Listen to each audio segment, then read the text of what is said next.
Oi, gente, como vocês estão? Eu espero que bem. Vamos conversar um pouquinho de hernia de disco hoje? Eu sei que esse assunto é polêmico, é temido, mas eu quero desmistificar algumas coisas com vocês, principalmente trazer para vocês essa classificação, né, de quantas hernias de disco, o que é hernia de disco, quantas eu posso ter, né, quais os tipos de hernia de disco. Vamos lá?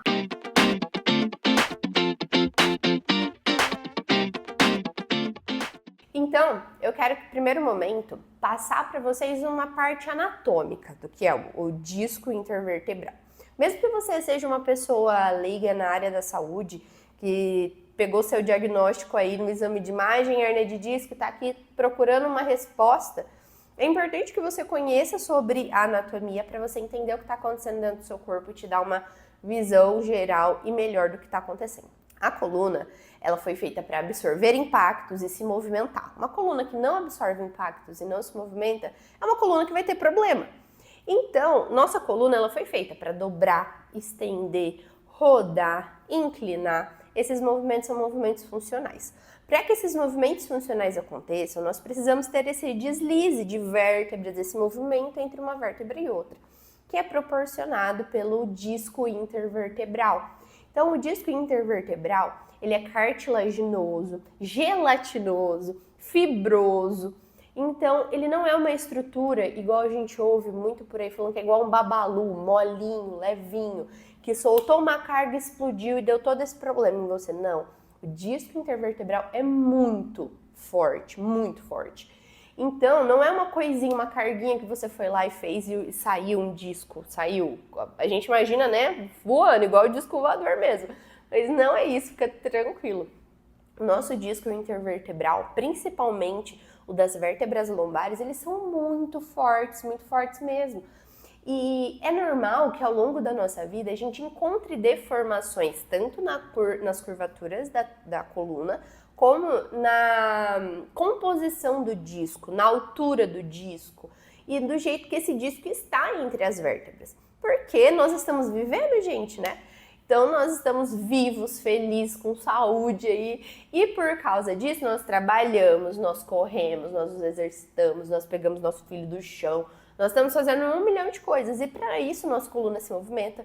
E aí o nosso disco se movimenta e acaba se desgastando, é um desgaste natural. Entenda isso, vai acontecer com todo mundo. Um desgaste natural da coluna. Automaticamente uma desidratação do nosso disco intervertebral também acontece.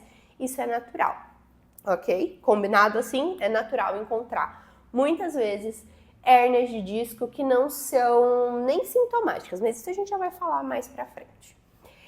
Aí, nós vamos pensar no formato do disco. O disco, ele é um formatinho de disco e ele tem duas partes, a parte do núcleo pulposo e a parte do anel fibroso, que é a parte de fora. É como se fosse um recheinho e uma borda, certo?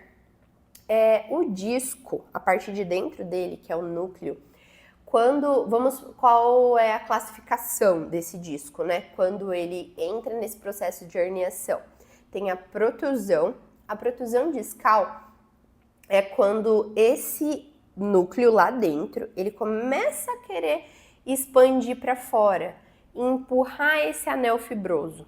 Então, o núcleo do disco empurra o anel fibroso. Isso é a protusão discal. A extrusão discal é quando ele começa a romper as fibras. Então, ele não só está empurrando as fibras desse anel, ele está rompendo as fibras desse anel, certo? Então, a extrusão é uma protusão mais aumentada. E o sequestro já é o rompimento total, é como se o disco vertebral, que tem esse anel lá dentro, esse anel saísse, ele vai para fora, ele vai vazando para fora. Por isso que muita gente, quando vai falar de hérnia discal, usa o efeito babalu, né? Que é como se tivesse o babalu quando estoura saindo ali daquela parte do núcleo, tá? Então, quando isso acontece, esse rompimento total, onde o núcleo sai, isso já é uma hérnia de disco sequestrada. Então, nós temos hérnia de disco protusa, extrusa e sequestrada, tá? Isso é para definir os níveis, uma classificação do quanto ela pode expandir, do quanto essa hérnia pode expandir, certo?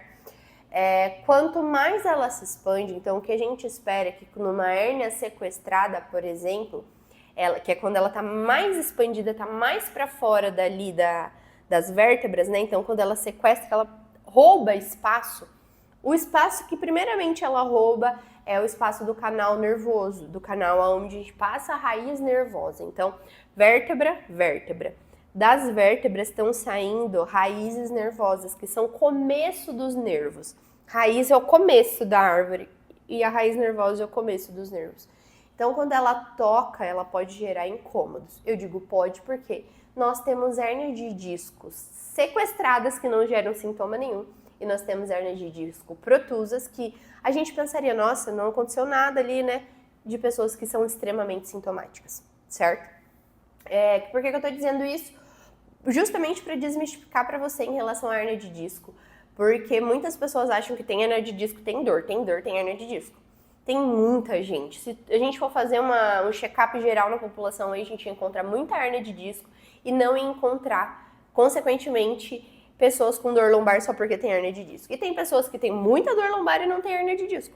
Então, a gente não pode olhar o exame e falar, olha, você tem hérnia de disco e essa hérnia de disco é o que te gera dor. Não, existe um sintoma, vários sintomas clínicos que são por testes clínicos que a gente fala, essa hérnia é verdadeira porque ela tá te gerando sintoma. Se ela não for uma hérnia verdadeira, você só vai cuidar da sua coluna como qualquer outra pessoa na vida, certo? Agora, a gente falou dos tipos de classificação, mas também existe os tipos de hérnia de disco que acontecem em relação à região que elas estão. Então, hérnia de disco cervical, hérnia de disco torácica e hérnia de disco lombar.